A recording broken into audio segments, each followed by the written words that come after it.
Hey everybody! In today's video, I'm going to show you how to make a fall gnome banner and add some personal touches to it as well.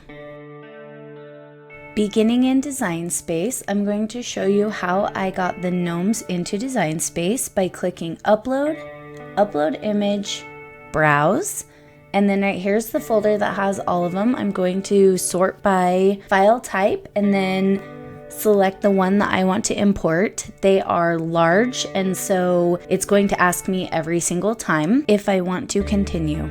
For the sake of redundancy, I'm going to speed up the video while I pull the rest of these into Design Space, and then I can move on. Okay, now that they're all uploaded, I need to select all of them and click on Add to Canvas. Alright, here they all are. Now I just need to separate them out a little bit, and I'm going to do some resizing since they're not all exactly the same. I'm going to make this guy a little bit smaller than the ones that are standing up because he's sitting.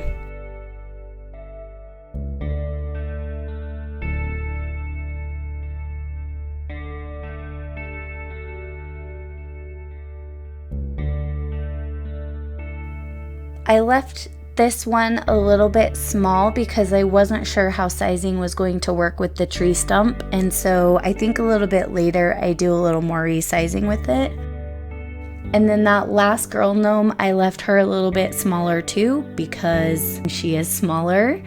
Each of these gnomes is going to represent a person that is special to me and my husband. Me and my husband are the gnomes sitting on the tree stump. Okay, so the personalization is beginning. I wanted to change what the sitting gnome was holding. I didn't want it to be a caramel apple. I wanted it to be a pumpkin. So I'm just selecting all the pieces and duplicating the pumpkin from the gnome that represents me. All the gnomes didn't come with the pieces all grouped together, and I had to do a lot of grouping and ungrouping as I worked through this, and so you will see instances throughout this while I'm working on it where I'm having to redo things or pieces look out of place, and that's just me working through the quirks of this file.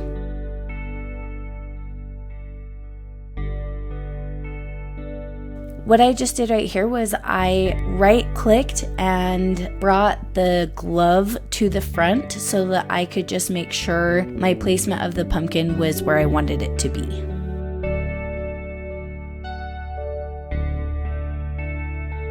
As you can see, now I have the banner pieces.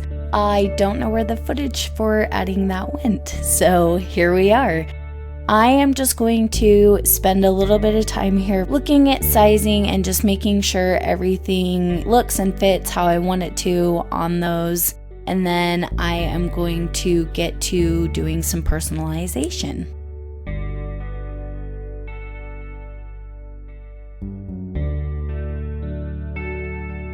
Okay, here we go. I am putting everybody's first initial in Design Space right now. And then I'm going to choose a font.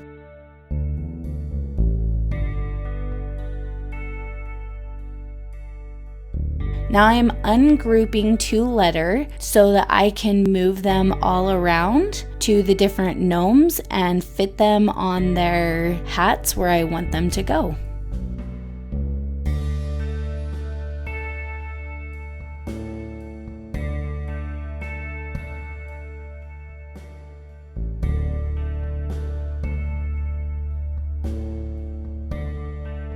Okay, I've got everybody here together. So now I'm going to start placing letters on hats. I already have in mind who I want everybody to be, and so now it's just a matter of sizing and placement to get this all situated where I want it to be. There are a number of functions that I'm using to make these edits. A big one that I'm using is the resizing function, which not only includes the click and drag from the corner of the shape, but also going up to the toolbar, undoing the padlock, and being able to resize it in a ratio that I want. The other tool I'm using is Color Sync so that I can change the color of the letters to fit with the other colors that are already in use. Later, I will be changing the colors even more, but changing it now helps make sure that I have everything all together for later. I'm also using the layers panel to select certain shapes that I want deleted. For example, on the girl gnome hats, I took out one of the flowers and two of the hearts so that I could place the initial in the middle of the hat where those shapes previously were.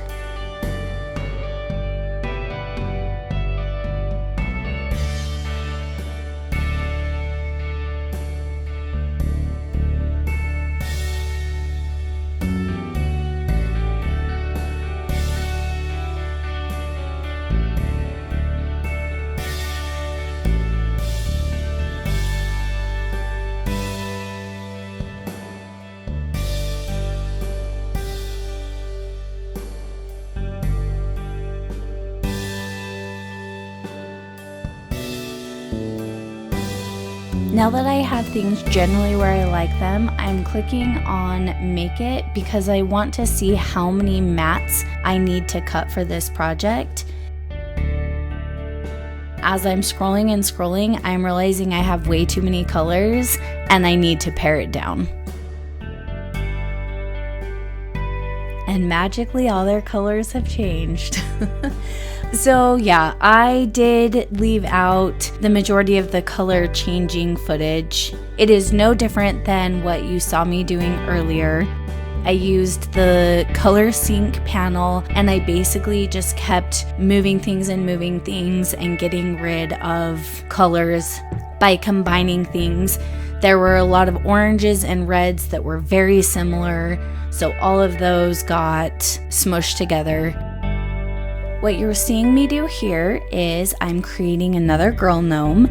As I was doing the color sync changes, I realized that I had left a very important person off of our family gnome banner, and so I'm adding her now. I just copied the one that I already had. I changed out the hot chocolate for the caramel apple, and I'm going to change out the hearts for another shape. I'm changing the color, things like that, just so they don't look exactly the same, but it's just going to take me some time, so bear with me while I finish my last girl gnome.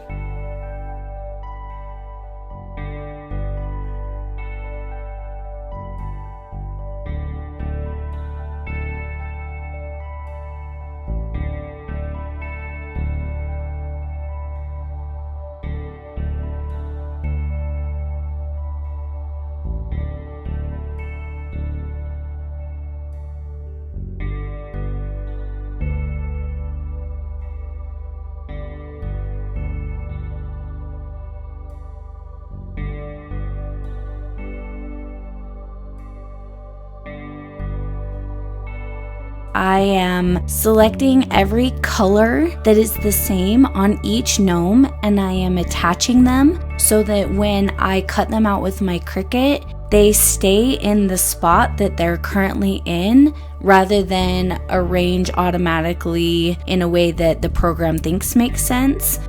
It was a very long and tedious process to do all of that, but totally worth it in the end.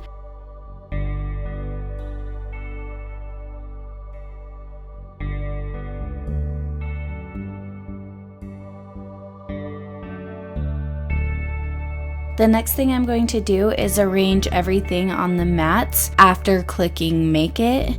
I have all of my vinyl cut out already. Most of it is scraps from previous projects, and so I'm trying to make everything fit in a way that makes sense, but is also going to make it easy to weed and use as I start to put everything together. And it is finally time to cut, so I'm going to select my material. First one is cardstock, and then I will switch it back and forth between cardstock and vinyl. Here is all the cardstock and vinyl that I'm going to be using for this project, cut to the size that I need it to be. I have it all lined up in order that Design Space has determined is the best order. So I'm going to move this pile out of the way and get started with the first one, which is white. Before I can cut, the plastic needs to be removed from the cutting mat.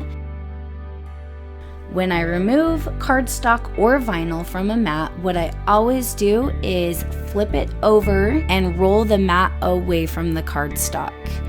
It didn't show very well, but the first piece that I took off, I pulled straight off and it curled it a little bit. And the point in doing that was to illustrate why I never pull directly off and why I always roll away. So that's something you'll see me do throughout this whole process. Sit back, enjoy the extra fast cutting speed that we can all only wish happened in real life.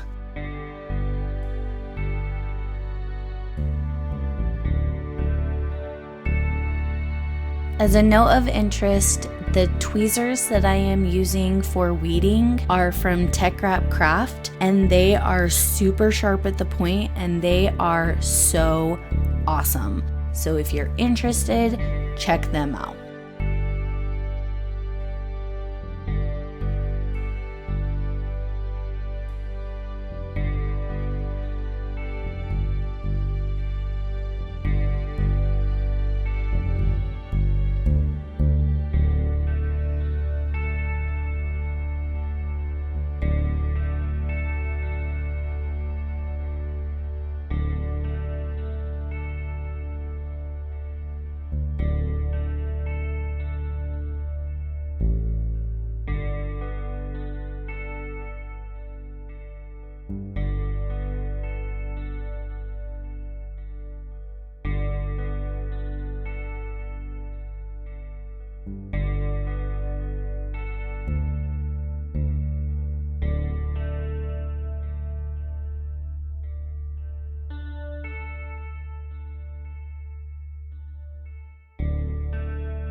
Okay, that was a lot, and now we're done. Time to assemble. I have all of the pieces for every gnome laid out here on this board so that I can easily put each gnome together one at a time. I'm going to be using Barely Art craft glue and transfer tape to put the pieces together. Here we go. We are starting with my gnome. This is another long and tedious process. It was definitely the most fun though, because I'm sure you all can agree that as your project starts to come together, that is the most satisfying and rewarding part of the tedium. I'm not really sure exactly how to talk you through putting all of this together, so I really hope I can make this as helpful as possible for you. This first gnome is done at a bit of a slower speed, and then as I continue on to the other ones, I speed it up a lot because it's very repetitive. I am currently adhering the detailed pieces of the braid to the backside of the hair. It is vinyl on top of cardstock. There will be times when cardstock goes on vinyl, which is when I use the Barely Art glue, and then there will be times when vinyl goes on cardstock. And so that's where the transfer tape comes in and is super easy, or vinyl on vinyl.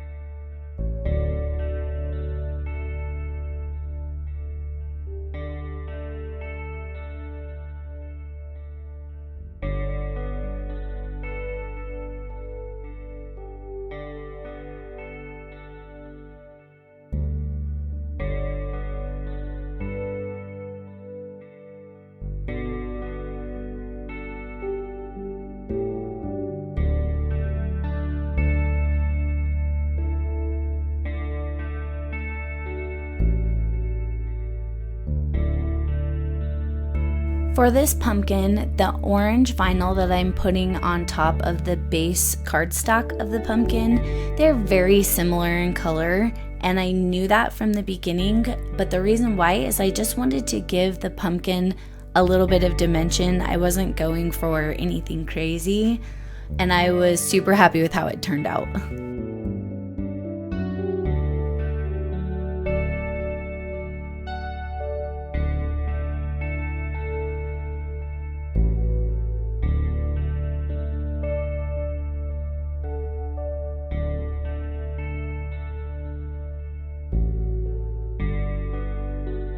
As I'm putting vinyl on pieces of cardstock, I'm very careful about how much pressure I'm putting on the vinyl with the scraper or with my fingers, because when I pull off that transfer tape, I don't want to rip the cardstock. So, just something to be aware of if you do something similar.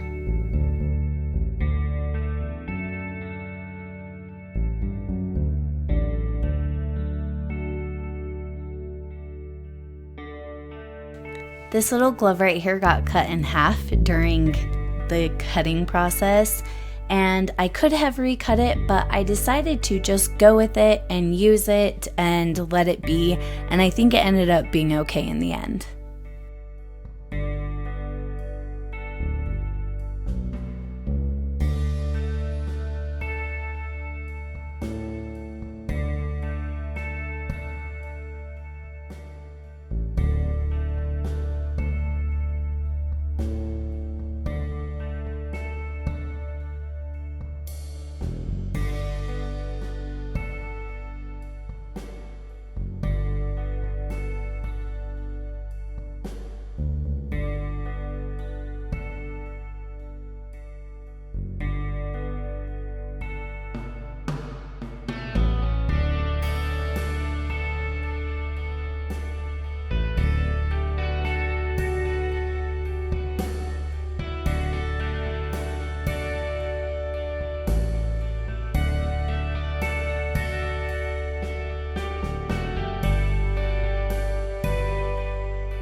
Okay, this gnome is almost entirely put together.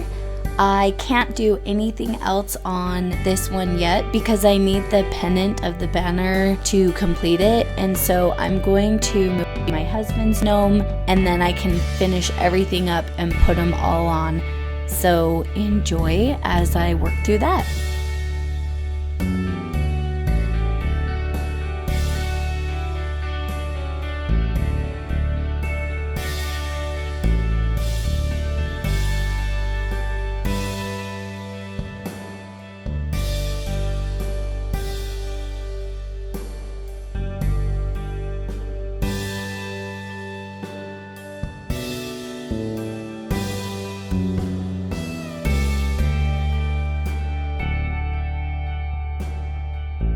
Alright, here comes the very first banner pennant. Love this part. I have these little leg pieces that are very small and needed to be placed with care and precision because they were just a little bit tricky and they went over vinyl, and so I had to be very careful with that as well. Now that the little legs are down, I'm putting the feet on. They are cardstock, so they're getting glued on.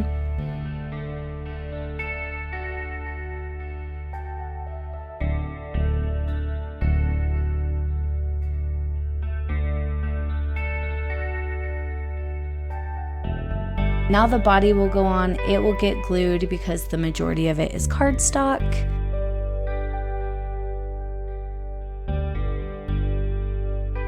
Now I get to do the girl gnome. As I mentioned before, I wasn't able to entirely finish that one. A big part of the reason is because the hat is vinyl, and so I needed the backing to stay on there until it was ready to be placed.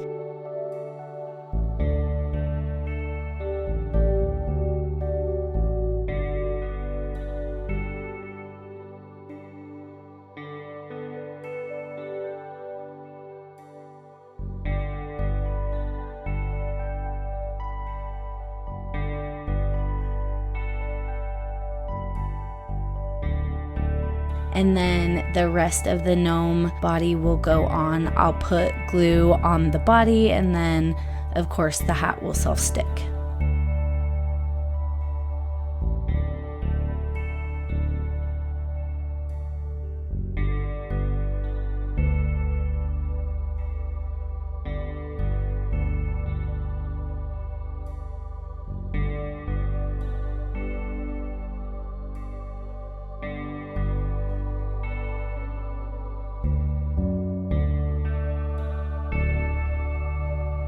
And then to finish this one off, I am putting all these leaves down at the bottom of the trunk, and it'll be done.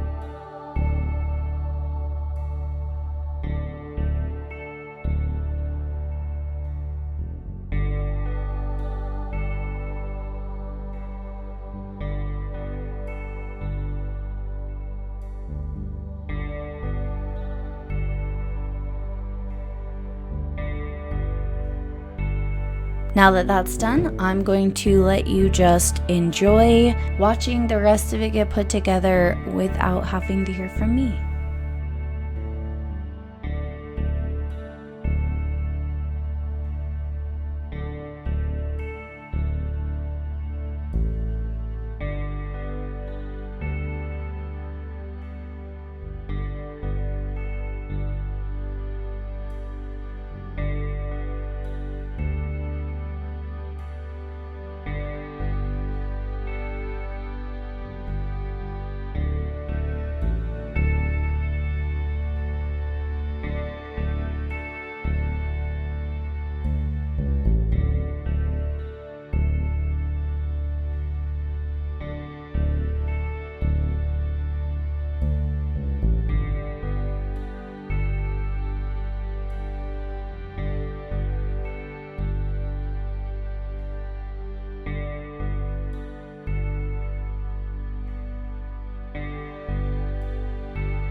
Whenever I put my banners together, I always put a piece of glue or tape in the middle of the string on the back so that everything holds firm and there's no shifting of those banner pennants, and I can guarantee its stability. Thank you so much for watching.